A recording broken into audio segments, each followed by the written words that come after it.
छात्रों, आज मैं एक सुंदर सी कहानी लेकर आई हूँ। उस कहानी का नाम है रंगीन पक्षी। तो कहानी का नाम क्या है? रंगीन पक्षी यानी कि कलरफुल बर्ड। महाराज श्री कृष्ण देवराय के दरबार में तेनालीराम विशेष सलाहकार थे। वे बहुत ही विद्वान थे। हर समस्या का हल भी तुरंत कर देते थे।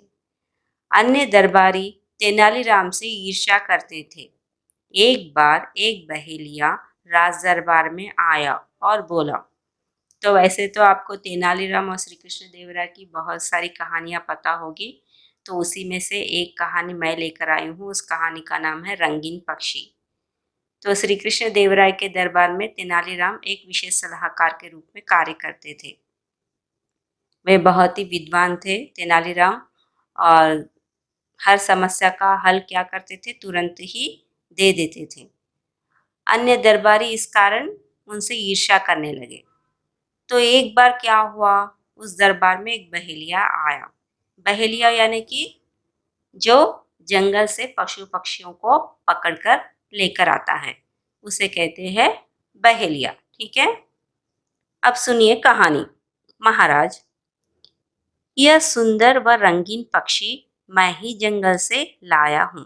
तो बहेलिया आकर दरबार में कहने लगा महाराज से कि यह रंगीन पक्षी मैं जंगल से लाया हूँ। यह बहुत मीठा गाता है तथा तोते के समान बोल भी सकता है, मोर के समान नाच सकता है। क्या आप इसे खरीदेंगे? तो अब उस पक्षी की प्रशंसा करने लगा। तो क्या क्या गुण थे उस पक्षी में? कि वह मीठा गाता है, तोते के समान बोलेगा भी, और मोर के समान नाच भी सकता है। तो इस तरह से खरीदने का प्रस्ताव उन्होंने राजा के सामने रखा। हाँ हाँ, हम इसे जरूर खरीदेंगे। यह लो 50 स्वर्ण मुद्राएं, और इसे महल के बगीचे में रखवा दो। तो राजा तुरंत तैयार हो गए खरीदने के लिए, और बदले में उसे एक 50 स्वर्ण मुद्राएं किसे दिए? बहेलिए को दे दिए, पक्षी के बदले। तो पक्षी को खरीद कर उन्होंने क्या किया? बहेलिया को स्वर्ण मुद्राएं यानी सोने के सिक्के दिए, और उसे एक बगीचे में रखवा देने का भी आदेश दे दिया। तेनालीराम अपने स्थान से खड़े हुए और बोले। तो यह सब देखकर तेनालीराम ने क्या किया? अपने स्थान पर खड़े होकर कहने लगे, ठहरिए महाराज, मुझे नहीं लगता यह पक्षी मोर के समान नृत्य कर सकता है। तो तेनालीराम कहने लगे कि मुझे तो ऐसा नहीं लगता कि यह मोर के समान नाचेगा। महाराज, मैं एक गरीब आदमी हूँ, मुझे तेनालीराम झूठा क्यों कह रहे हैं?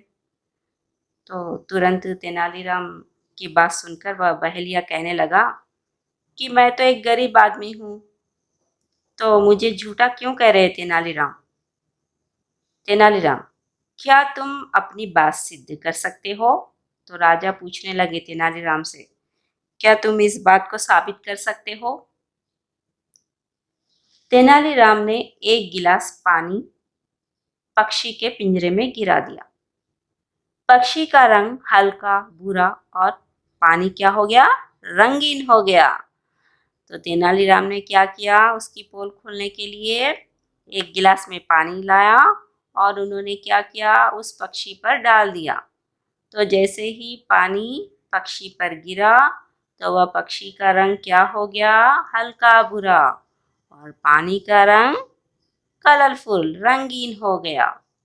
देखिए महाराज, यह तो जंगली कबूतर है, परंतु तेनाली तुम्हें कैसे पता चला?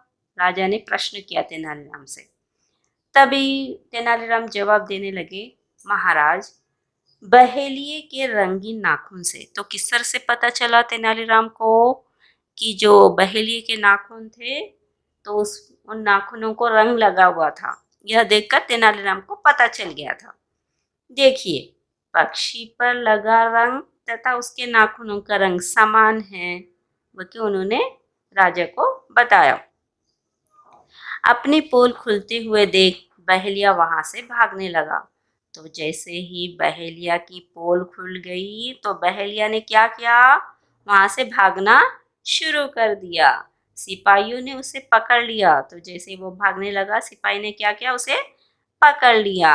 इसे कारागार में डाल दिया जाए। तो तुरंत राजा ने आदेश दिया कि इसे कारागार में डाल दो। वाह तेनाली, तुमने कमाल कर दिया। तो इस तरह से तेनालीराम की राजा प्रशंसा करने लगे और यह लो अपना पुरस्कार।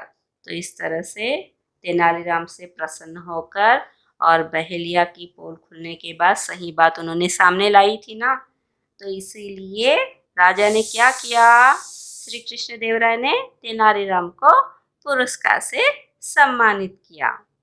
तो इस तरह से तेनालीराम बहुत ही चतुर और विद्वान थे।